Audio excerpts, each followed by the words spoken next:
मध्ये आपण सांगितलं होतं की कोंबड्यांचे पाय लंगडे झाले असतील किंवा कॅल्शियमची कमी असल्यानंतर त्यांना कोणते औषध देतो. तर आज आपण ते औषध कोंबड्यांना देणार आहोत. तुम्ही पाहू शकता आपण बी कॉम्प्लेक्स आणलं आहे आणि स्ट्रेसवेल आणलं आहे. तर आपण हे जे काय औषध आहे ते कोंबड्यांना पाण्यामध्ये मिक्स करून देणार आहे.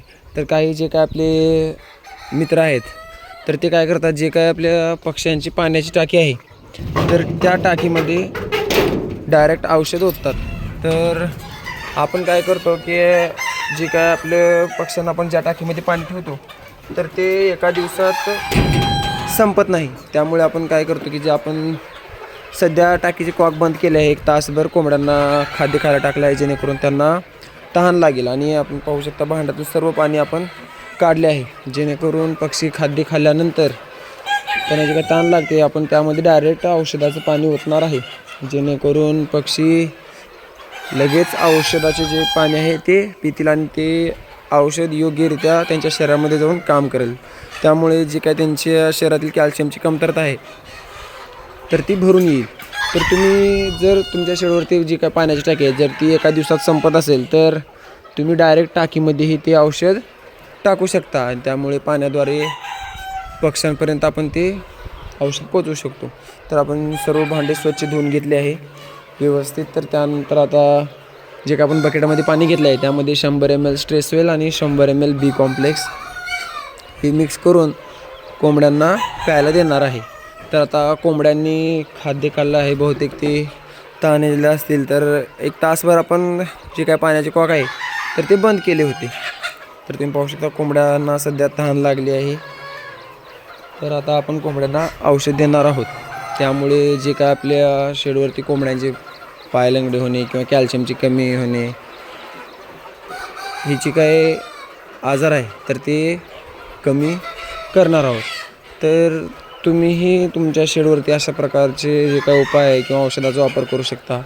जर समजा पाय एखाद्या पक्षाचे लंगडे असतील तर तो आजार वेगळा, आणि जर एखाद्या पक्षाच्या पायाचे जे काही सांधे आहेत ते सुजत असतील किंवा पायाच्या वरच्या भागावरती सुजन होत असेल तर तो जो काय आजार आहे तर तो आजार वेगळा असू शकतो. तर तुम्ही तुमच्या संपर्कातील डॉक्टरांशी विचारपूस करून किंवा दाखवून त्या आजारावरती लवकरात लवकर उपाय करणे गरजेचे आहे जेणेकरून इतर पक्ष्यांनाही तो आजार होणार नाही.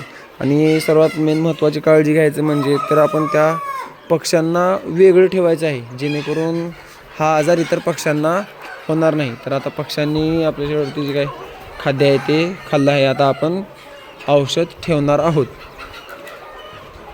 तर तुम्ही पाहू शकता आपण यामध्ये जे काय औषधाचं मिश्रण आहे ते अशा प्रकारे आपण औषध स्ट्रेसवेल आणि बी कॉम्प्लेक्स मिक्स केलं आहे. तर तुम्ही तुमच्या पक्ष्यांच्या प्रमाणामध्ये हे औषध मिक्स करून घेऊ शकता. हा आपला जो काही खोरडा आहे तो आपण बनवून घेतला आहे. यामध्ये आपण आजारी पक्षी वेगळे करतो जेणेकरून हा आजार इतर पक्ष्यांना होणार नाही. तर अशाच प्रकारे तुम्ही ही पक्षी वेगळे करायचे नियोजन करायचे आहे. तर आता आपण कोंबड्यांना हे जे काय औषध आहे ते औषध ठेवणार आहोत. तर अशा प्रकारे आपण कोंबड्यांना औषध ठेवतो पाण्याचे कॉक बंद करून जेणेकरून जे काय औषधाचं पाणी आहे तर ते कोंबड्या डायरेक्ट पाणी पितील. तर तुम्ही पाहू शकता कोंबड्या कशा प्रकारे हे जे काय औषधाचं पाणी आहे तर ते पित आहेत. तर तुम्ही तुमच्या शेडवरती कशा प्रकारे कोंबड्यांना औषध देता हे कमेंट करून नक्की सांगा. आणि तुमच्या शेडवरती जर काय प्रॉब्लेम असेल कोंबड्यांना तर तेही कमेंट करून विचारू शकता. तर हे पाहू शकता तुम्ही कोंबड्या कशा प्रकारे ह्या औषधाचे पाणी पित आहेत. तर आपण कोंबड्यांना सर्व भांड्यामध्ये औषध ठेवतो तर त्यानंतर त्या औषधाचे पाणी पिल्यानंतर आपण आपले जे काही पाण्याचे कॉक आहे तर ते चालू करायचं आहे जेणेकरून कोंबड्यांना दिवसभर जे काय लागणारं पाणी आहे तर ते होऊन जाईल. काही जणांना समजा की आठवण असेल किंवा त्यामुळे पाण्याची कमतरता कोंबड्यांना पडू शकते. तर तुम्ही तुमच्या शेडवरती कशा प्रकारचे नियोजन करता किंवा या व्यतिरिक्त जर तुम्ही कॅल्शियमसाठी कोणते औषध वापरत असाल तर कमेंटमध्ये नक्की सांगा.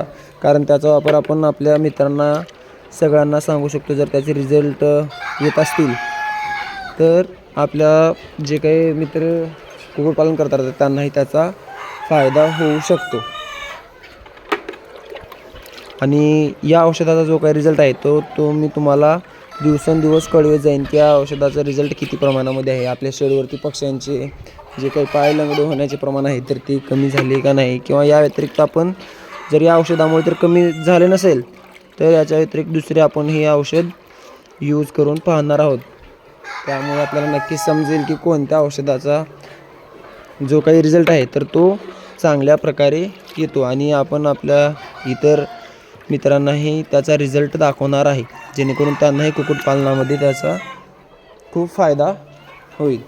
तर व्हिडिओ आवडल्यास आपल्या चॅनलला सबस्क्राईब नक्की करा आणि तुमच्या जो काही मित्र आहे कुक्कुटपालन करणारा त्यांनाही शेअर करायला विसरू नका, जेणेकरून सर्वांपर्यंत ही जी काय आपली माहिती आहे तर ती पोहोचेल आणि सर्वांना कुक्कुटपालनामध्ये मदत होईल. धन्यवाद.